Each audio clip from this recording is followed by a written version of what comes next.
Gledalke in gledalci, lepo pozdravljeni v današnji oddaji Župan za vas. Nahajamo se v občini Turnišče, tukaj z mano je gospod župan občine Turnišče, Borut Horvat. Lepo pozdravljeni, gospod Borut Horvat. Lep pozdrav tudi vam in vašim gledalkam in gledalcem pred malimi zasloni. Če se osredotočiva na investicije v vaši občini Turnišče, velike investicije v vaši občini predstavlja tudi rekonstrukcija čistilne naprave. Kako daleč ste s to rekonstrukcijo? Ja, moram povedati, da smo nekako v mesecu aprilu, se pravi konca aprila, zaključili z investicijo, se pravi s tistim gradbenim delom in pa tehnološkim delom. Seveda, sedaj je čas poskusnega obratovanja, ker tudi ugotavljamo določene napake, ki se morajo sproti potem tudi odpravljati in pa nekako zasledovati ta cilj, da potem tudi vsi parametri, se pravi se, kar se mikrobioloških zadev tiče, da potem pridejo v tiste normalne vidike, ki so okoljsko sprejemljivi. Jaz upam, da bo nekako do konca leta tudi to potem uspešno zaključeno, se pravi izvajalec del, se pravi, ki je skozi ta celotni čas izvajal ta dela, tudi sedaj postopoma odpravljati napake, ki jih pač ugotavljamo in pa tiste fine nastavitve, se pravi glede delovanja same čistilne naprave. Na področju investicij ste tudi obnovili osnovno šolo Turnišče, torej uredili ste streho, uredili ste tudi dvorišča. Jaz zdaj moram povedati, da nekako med časom počitnice, pravi teh šolskih počitnic, smo se pristopili k urejanju dvorišča, se pravi drugega dela dvorišča pri osnovni šoli, ki je bilo zaključeno, in pa obnovo enih sanitarij, se pravi nekako imamo načrto, da vsako leto en del sanitarij, se pravi en oddelek potem tudi uredimo.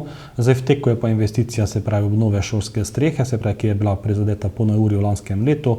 Nekako pristopili smo sedaj k prvi fazi, se pravi izvedbe na najstarejšem delu stavbe, nekako načrtujemo, da bo drug teden ta del investicije zaključen. Zdaj je sicer sovpada z poukom, se pravi šolskim poukom, tudi določene prilagoditve so potrebne, zato tudi prosim vse starše in pa predvsem učenke in učence, ki se morajo sedaj malo prilagajati pouk. Nekako čaka nas pa še druga faza, se pravi te investicije, se pravi obnova večjega dela strehe, se pravi na novem delu strehe, se pravi tisti del, ki je bil kasneje grajen. Tu pa nekako tudi čakamo na odločitev ministrstva oziroma vlade Republike Slovenije, ali bo pristopila k sofinanciranju. Se pravi, ta izvedba je nekako pogojena s tem, da zapremo finančno konstrukcijo tudi s pomočjo ministrstva oziroma vlade Republike Slovenije. Za strani Ministrstva za gospodarstvo, turizem in šport ste tudi prejeli odobritev za sofinanciranje gasilskega doma in pa tudi doma za šport. Ja, kot ste omenili, prijavili smo se na razpis za sofinanciranje investicij v športno infrastrukturo. Zdaj, vzradni naziv tega objekta je Dom gasilcev in športa, se pravi pretežni del je namenjen športu, se pravi raznim društvom, ki so v občini, in pa tudi iz občine. Nekako poudarek je potem na strelskem društvu Turnišče, ki bo dejansko pridobilo s tem največ prostorov in pa tudi bo preko tega strelišča, se pravi modernega strelišča, lahko tudi dejansko uporabljala to strelišče tudi državna reprezentanca Republike Slovenije. In nekako smo veseli bili tega prvo klica in pa potem tudi sklepa o odobritvi sredstev, sedaj pričakujem tudi pogodbo. Izvedli smo tudi javni razpis, že nekako smo v postopku izbire, sedaj izvajalca in nekako do konca tega tedna pričakujemo podpis pogodbe oziroma da se dejansko izkristalizira, ali je pravnomočna naša odločitev ali ni ta odločitev pravnomočna, in nekako potem s tem bi tudi pričeli gradnjo. Nekako tudi iz tega razpisa izhaja, da moramo 500.000 evrov, se pravi že letos investirati. Tudi v ta namen je bil preko rebalansa proračuna odobren s strani svetnikov dodatni kredit v višini 1.077.000 evrov, katerega sedaj v postopku pridobivamo, se pravi soglasje ministrstva. Poleg tega smo še tudi en drug projekt prijavili, se pravi rekonstrukcijo igrišč pri osnovni šoli Turnišče. Tu še žal nimamo ne pozitivne, ne negativne odločbe ministrstva, tako da tudi tu čakamo potem na same rezultate tega razpisa. Občina Turnišče se sooča tudi z izzivi pri zagotavljanju električne energije v nove projekte. Tu mislim predvsem na postavitev sončnih elektrarn in tudi vključno s tovarno električnih avtomobilov. Ja, vsekakor, nekako mi smo pristopili k tem, da se pač poskušamo nekako samooskrbno vesti, se pravi, da na vseh javnih stavbah, kjer je le to možno in kjer je kar obsežna oziroma kar velika poraba električne energije, nekako poskušamo pridobiti sončnih virov. Mi smo dejansko podali prijavo v konzorciju občin sedaj na drugi razpis, se pravi drugi rok razpisa, na prvem smo bili žal neuspešni kot konzorcij. Nekako tiste objekte, ki so bili sporni za ministrstvo, smo sedaj izločili iz same prijave. Mi smo tudi že izvedli javni razpis, se pravi za izbiro izvajalca. Nekako v načrtu je, da kljub tem, ali bomo uspešni ali ne bomo uspešni na samem razpisu, bomo tiste sončne elektrarne, se pravi na tiste stavbe, ki so pomembne, ki so dejansko največji porabniki električne energije, tudi vgradili. Nekako pričakujemo pa tudi, da bo ta vloga odobrena s strani ministrstva, ker sedaj dejansko ni zadržkov, da bi karkoli bilo sporno oziroma bi bilo dejansko karkoli nasprotju z razpisom. Če lahko omenim, na prvi vlogi je bil problem v tem, da pač čistilna naprava in pa eno prečrpališče uporablja dejansko naše javno podjetje in tu je pač ministrstvo zavzelo tolmačenje samega razpisa, da pač tu ni možno potem iz teh sredstev graditi, kljub temu, da se to uporablja potem za občanke in občane. Če se osredotočava tudi na gospodarsko cono Turnišče. Vsekakor je tudi to pomemben projekt za občino Turnišče, ne samo za voljo enega investitorja, ampak zaradi večjih investitorjev, ki so že v gospodarski coni.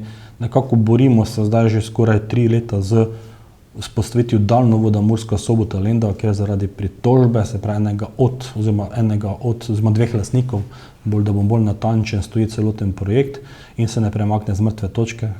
Intenzivno iščemo dejansko za Elektro Maribor rešitve, kako bi nekako pripeljali dodatno električno moč v našo gospodarsko cono in pa tudi, moram povedati, tudi v ostale, se pravi trafo postaje po občini, ker tudi drugi, se pravi naše občanke in občani si želijo sodobnega omrežja, kjer bodo tudi lahko sami potem postavili tudi sončne elektrarne na svoje objekte oziroma razširili moč svoje samooskrbe. Nekako sedaj je tudi v teku izgradnja, se pravi, novega transformatorske postaje, se pravi v Pasike, se pravi v naselju Pasike, ki bo nekako potem tudi omogočil širitev naselja Pasike in pa tudi delno razbremenil drugo trafo postajo, se pravi pri osnovni šoli Turnišče. Občina Turnišče je v pripravi postopka občinske prometne strategije. Kako daleč ste to pripravo?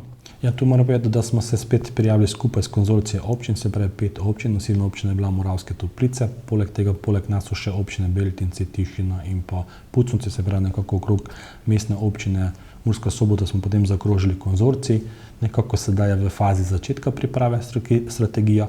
Občanke in občani bodo dobili tudi domov oziroma preko spletnih medijev anketo, na katero bodo lahko odgovorili, tudi na zastavljena vprašanja odgovorili, nekako izpostavili tiste prioritete, ki jih občanke in občani pričakujejo, da pridobimo s to prometno strategijo. Nekako želimo si pa preko te prometne strategije dobiti tudi neki novi zagon, se pravi, da vidimo, kaj dejansko občanke in občanki želijo, da se postori v občini Turnišče oziroma kaj je tisto za njih najbolj pomembno. Se pravi, nekako pa tudi, da mi dobimo potem neke usmeritve, ki jih bomo potem skozi 7-letno obdobje postopoma uresničevali.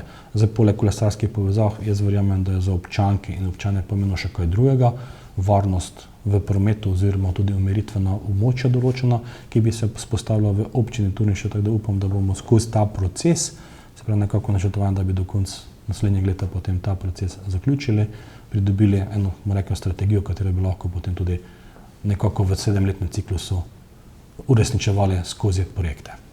V občini Turnišče se tudi nahajajo znamenitosti, kot je Hiša gibanice, potem Čevljarski muzej, Polanščekova domačija. Kako so te znamenitosti pomembne na področju turizma v vaši občini? Ja, nekako tudi tu moram poudariti, da ne soliramo, dejansko se poskušamo združevati tudi v pripravi strategije turizma, ne samo občine Turnišče, ampak večjih občin, se pravi Kobilje, Dobrovnik, Turnišče, Črenšovci in Odranci. Nekako želimo zajeti malo širše območje, ker tudi turist, ko prihaja v posamezno občino, si ne želi verjetno samo v posamezni občini gibati, ampak si želi malo širše območje. Nekako preko te strategije tudi potem, kot ste že izpostavili, te določene turistične produkte želimo promovirati. Zdaj od Hiše gibanice, potem od Lušta, Paradajza, potem od Polanščekove domačije, Čevljarskega muzeja in pa naše seveda romarskega središča, se pravi Cerkve Marije Vnebovzete. Nekako vsaka pobuda, ki se pojavi, kot je na primer sedaj Hiša gibanice, ko se dejansko bodo promovirali tudi, se pač lahko vem že preko Špara, se pravi Štarte Slovenija, nekako te zgodbe želimo se tudi nadalje podpirati tudi naše male obrtnike in podjetnike, ki seveda se svojim delom pripomorejo k razvoju občine Turnišče. V maju vas je tudi obiskala slovenska bakla. Kako je potekalo to pri vas v vaši občini? Ja, moram povedati, da je to zdaj že drugič, se pravi, mi smo veseli, ko se določeni dogodki dogajajo tudi v občini Turnišče, nekako s tem se promovira športna dejavnost tudi v občini Turnišče. Sam pomen bakle kot simbola, se pravi olimpijskih iger, se pravi da se sodeluje, pri tem je seveda pomenilo tudi za občino Turnišče. Nekako poskušamo vpeti v ta dogodek vse društva, ki se ukvarjajo športno, tudi druga društva, ki mogoče delujejo na turističnem področju ali na ostalih dejavnosti oziroma na kulturi, nekako potem to pomeni en dogodek. Pri tem tudi izkoristimo danosti, naravne danosti Polonščeve domačije, nekako tudi skozi društveno dogajanje, da tudi Polonščeva domačija dobi svoj smisel in namen. Na prvo nedeljo v oktobru vedno pripravite Ferencovo senje, torej tudi tokrat to leto boste. Posebej boste še pripravili sprejem za 12. prekmursko vinsko kraljico. To je vašo rojakinjo Nušo Horvat. Kako bo potekala ta prireditev? Zato moram povedati, da ta dogodek se odvija v soboto in nedeljo, se pravi nekako tradicionalno zdaj že imamo v soboto srečanje cehov. Zdaj sam pomen Ferencovega senja je nekako vezan na pridobitev trških pravic, letos je tudi okrogla obletnica, se pravi 250 let je od pridobitve teh trških pravic. Nekako potem sam dogodek začnemo že z srečanjem cehov, se pravi različnih cehov, se pravi teh najbolj tradicionalnih treh cehov, ki so bili skozi leto v občini Turnišče, se pravi čevljarski, krojaški in kovaški ceh, temu se pa pridružujejo tudi mlajši cehi, ki delujejo po posameznih vaseh. Nekako skozi to srečanje se potem odvija tudi en kulturni program in nekako, da se med sabo cehi spoznajo, tudi se predstavijo, se pravi občanom. Nadaljujemo pa seveda v nedeljo z Ferencovim senjem, se pravi, ko nekako damo prednost na tem sejmu oziroma senju, kot mi pravimo, nekako obrtnikom oziroma domačim obrtem in pa nekako tudi domačim ponudnikom, se pravi različnih izdelkov, storitev.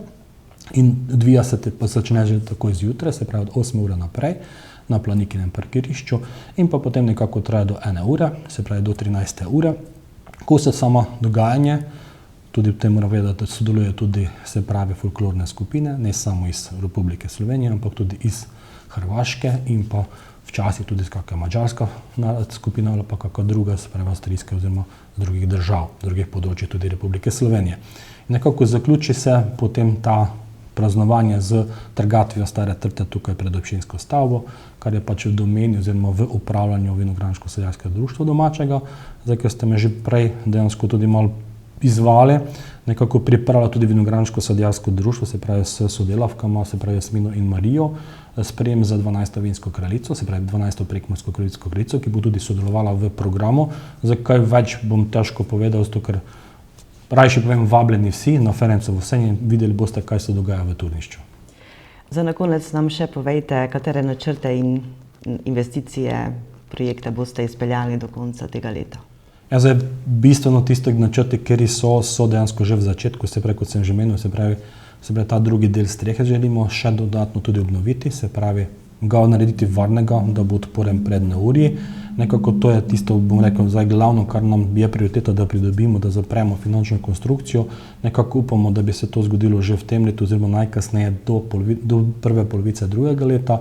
Potem druga investicija, ki se bo začela v kratkem tukaj odvijati, se pravi pri občinskem središču, se pravi Dom gasilcev in športa, potem sončne elektrarne, ko smo že prej omenjeno, potem nekaj prijav še sledi na določene razpise, ampak ne bi toliko o tem rajši govoril, ker rajši se prijavimo, pa potem sporočimo veselo novico, kot pa se zdaj ne povem, pa potem ne bo mogoče šlo prijavo skozi. Nekako želimo tudi nekaj manjše investicij, naše javno podjetje sedaj bolj bilo koncentrirano, se pravi na urejanje javnih površin in pa drugih zadev, se pravi glede samih dogodkov, ki tudi postavljajo šotore, postavljajo, se pravi vso ostalo infrastrukturo, ki je potrebno za izvedbo posameznih dogodkov. Nekako pričakujemo, da bo tudi javno podjetje sedaj v tem jesenskem času začelo intenzivneje po vaseh delati določene stvari, izvajati določene investicije.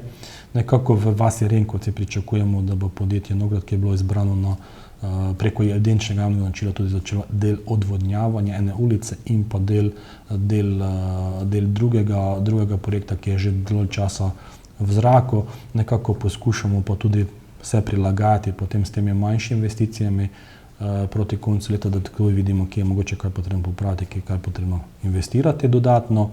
Moram povedati, da so tudi naše krajevne skupine zelo intenzivne na tem področju, tudi del sredstev njim namenjamo, se pravi, imajo določen del sredstev rezerviranih v proračunu. Tudi kar nekaj investicij se bo še v tem jesenskem času, se pravi nekako do novembra odvijalo. Nekatere krajevne skupine so pač malo hitrejše, jaz pravim, da so malo bolj učinkovite finančno, če gledamo tako, da se kar določeni del investicij začnejo v prvem poletju, nekatere pa potem si razporedijo skozi celotno leto, da tisti del sredstev, ki jih namenjamo, mi pravimo, tem je naša varianta participativnega proračuna, da potem tudi ta sredstva izkoristijo. Gospod župan občine Turnišče, Borut Horvat, hvala vam za vse povedano. Hvala tudi za vaš prispevek.